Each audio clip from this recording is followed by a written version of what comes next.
Gone are the days when by default we gave Kenya an upper hand over its northern neighbor Ethiopia. The times when Kenya was best in Olympics, air transport, economy, infrastructure, you name it. Well, let me surprise you. It's a different era now and we have to accept facts as they come, right? What happened to Kenya? Or wait, what happened to Ethiopia? What does the future hold? Is the game taking a different turn?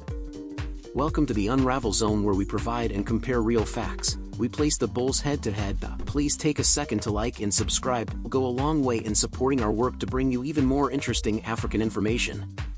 Thanks for the support. Now, in less than a decade, we have seen a shift in the gameplay between these two kings. How far ahead of Kenya is Ethiopia right now? Let's dive right in. Which country comes into your head when we talk about Olympics in Africa? It's not a surprise if you thought about Kenya, but hold on to that thought for a few seconds, then tell me what you think. Let's look at the most recent competitions in which both of the countries were involved. A peep to the past. About a decade ago, Ethiopia had no place close to Kenya, and it barely made an appearance to the top list. Now, a check at the rather present. Looking at the 2020 Tokyo Olympics, Ethiopia won a total of 2 golds, while Kenya won a total of 10 medals with 4 golds. Notably, Ethiopia came in first in the men's 10,000 meters, while Kenya won gold in the women's marathon and the men's 800 meters. Overall, while Kenya may still have a slight edge in Olympic performance, but by comparing the present and the past, Ethiopia is definitely closing the gap and has the potential to become a major Olympic powerhouse in the future. Regardless, both countries remain highly competitive in distance running events, but do you see how close the odds are? All indications of an improving Ethiopia. Next, a simple search on Kenya Airways would show you the place it had a few years ago.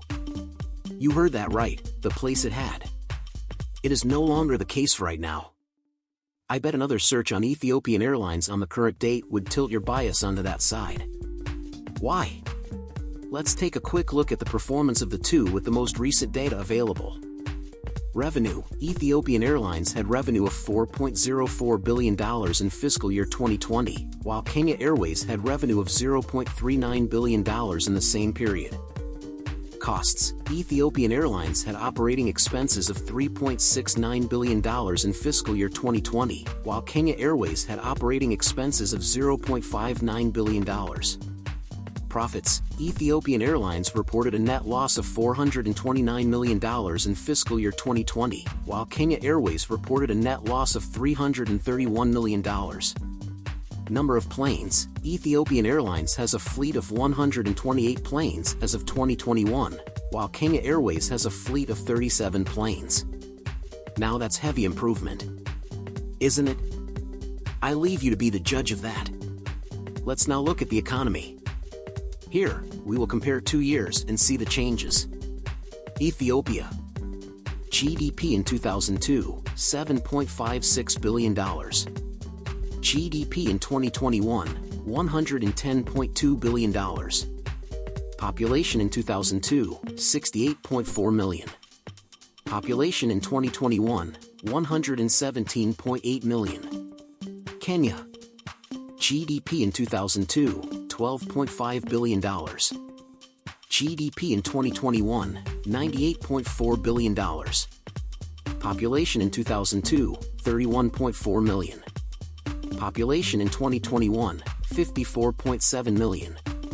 Ethiopia's GDP scaled up by over 1,354%, while Kenya's GDP went up by about 686% over the period.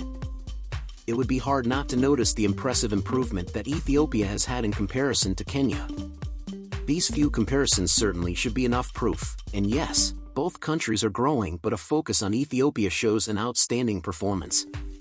Now, allow me to ask you a question. Another decade to come, what do you expect from the two countries? If the video was interesting, please hit the subscribe button, it will be so much appreciated. See you on the next video.